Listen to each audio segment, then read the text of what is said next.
One very good book that I've come across is by two, as far as I know, German economists, financial economists, modelers, Loeffler and Posch. See if I can get their Amazon reference. Okay, it's this book. It's an extremely good book. If you use Excel, VBA, and are interested in the credit risk area, I think this is a superb textbook and excellent for trying to break into quite complex areas and a lot of numerically worked out techniques that are quite standard in industry. So this book comes with a very strong recommendation. But the technique that I'm trying to investigate is based on the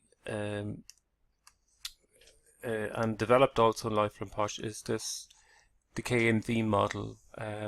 So I'm going to use Moody's KMV approach, and we had a look at this before, but we had set out this type of framework, and we're trying to estimate the credit risk associated with a particular asset or a particular loan or a particular company. And if we were looking at a company, we would have stock price and we would have liabilities that are relatively reliable, but the asset values reported in financial statements tend to be untimely, tend to be outdated very quickly. So financial statements are published and 2 days later the assets of the company can appreciate or depreciate, and that's just the natural order of things, but it cannot be picked up in the financial statements in real time. However, the equity value of a company is constantly in flux, and it will embed in, it can be used as a window on the asset values.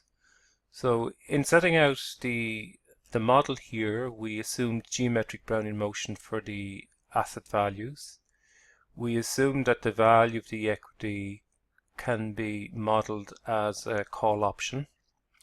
We can calculate D1 and D2, but we are missing the value of the assets and the volatility of the assets. It's not something that we automatically have at our fingers. We know the value of liabilities, right, which would be the exercise in this type of option construct, and we would know the value of the equity because we can observe that directly from the stock market if the company is publicly listed and trades.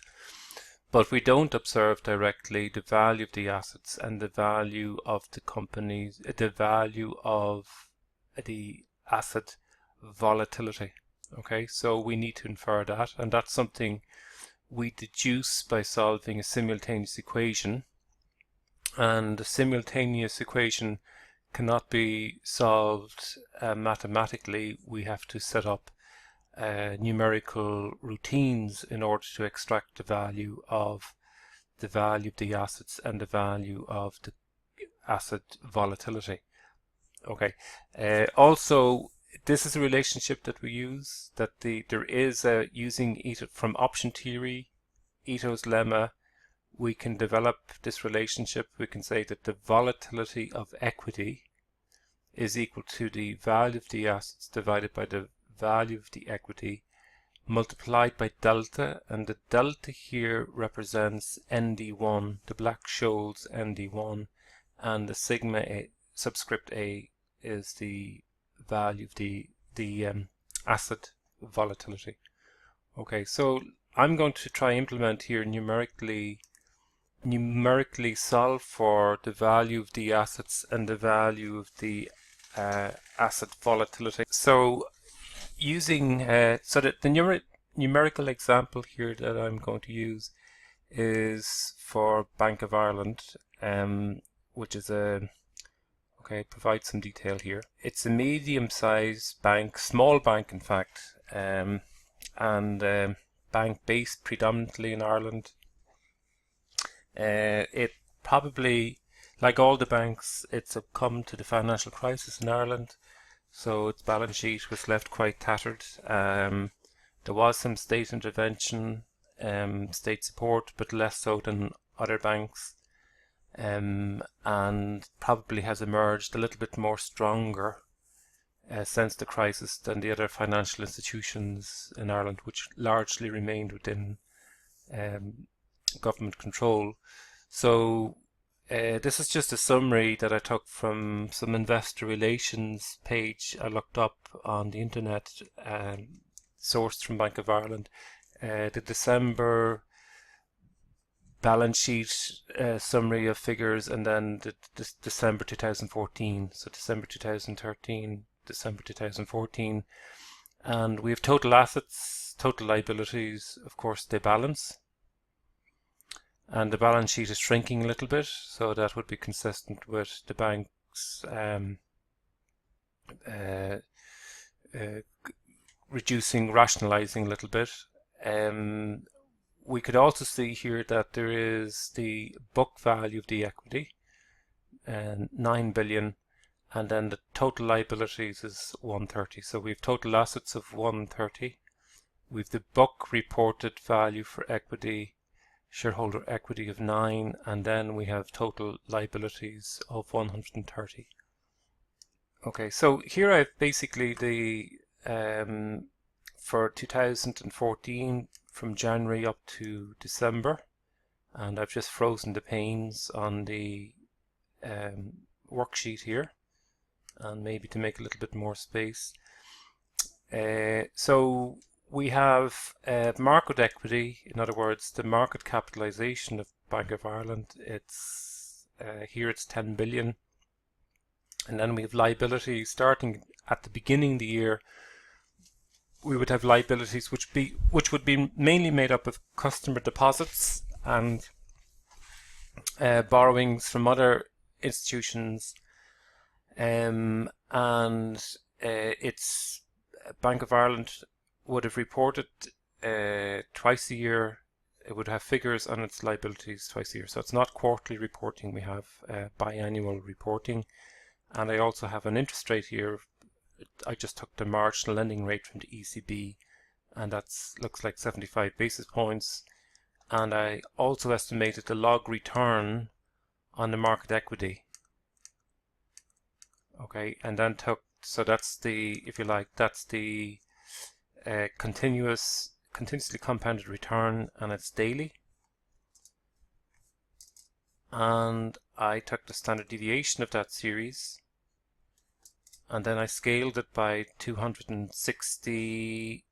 I just assumed 260 trading days in a year, and I took the square root of that 260. So I took the volatile standard deviation and then multiplied by sigma square root of t. Okay, so these are the figures that I have, and I then have adopted the approach that was developed by, go back to the textbook reference,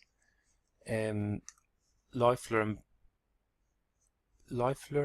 and Posch, and chapter 2 of this book provides a very good overview. So I'm just giving you kind of a summary, presenting one of the techniques that is available in chapter 2 of that book, in outlining how you might implement a Merton type framework, a Merton KMV type framework. So they start off with, okay, now they use obviously different data from Enron. I'm using data from Bank of Ireland, and that's of particular interest here in Ireland, I suppose. The figures I've obtained for the value of the equity, 10 billion, it's a market price, it's a market cap. The value of its the equity volatility would be annually 42% approximately, taking the measure that we have here. So that's this figure here is referenced back here. I took the liabilities as reported from the balance sheet. So this is a balance sheet reported value at the end of December 2014, I took the risk-free rate as just being the marginal lending rate from the ECB and arbitrarily imposed a horizon of 1 year for investigating the credit risk of Bank of Ireland. What do I want to find out? What I want to find out are the value of the assets and the asset volatility. We don't precisely know those figures. What we have is we have two equations, one relating to the volatility, one relating to the value of the equity and another relating to the value of the volatility of the assets. And I want the figures that are observed in the market to be consistent with the model values. Right, so part of what's being set out here, part of what's interesting here, is try to set out values where what we observe, the market observed values, are consistent with the model values. So in a sense, our problem is to try to determine the asset value and the asset volatility. And we have two equations that are linked to each other, but in a sense what we're looking at here are unknowns, and we want to make the model values that we construct consistent with the market observed values. Okay, so how might we go about this? Well, using the framework set out by Loeffler and Posch, we take the initial value for the initial seed values for the asset value and asset volatility as just in the first instance just being the sum of the equity value, so the market cap, and the total liabilities reported in the balance sheet. Okay, and from there then we make an initial guess as to what would be an appropriate value for the asset volatility. And in a sense we're assuming that delta is 1, and then we take B3, which is the equity, it's the volatility of equity, and we scale that by the ratio of equity divided by assets. Okay, so we get the 42% volatility when scaled is equivalent to 3.2%. Probably should express that here in terms of just percentage or numbers as 3%. Okay, expressed as a decimal, 3.29%. Okay, so we start with a market equity volatility 42 and asset volatility as 3.2. Okay, and then from there we estimate D1 in the usual way. So we're taking this formulation, the standard Black-Scholes, no dividend yield here presented or equivalent, and the natural logarithm, so on, just maps in the same way. And D2 we estimate also using the same type of framework. So if you like, D2 is D1 minus sigma square root of T, and we're making reference back to the asset volatility. Okay, not the market volatility, but the asset volatility here. So sigma here denotes the asset volatility using our initial seed. And then from there we say the value of the equity can be viewed as a call option, and we use the time value of that call option. And so again we have A, and it's the initial seed value times the norms dist minus the liabilities times E negative RT.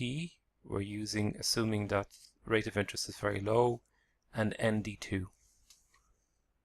Okay, so norms dist D2, and then the equity of that volatility, we use this relationship, which again it arrived from Ito's lemma, and I'll finish this estimation in the following video.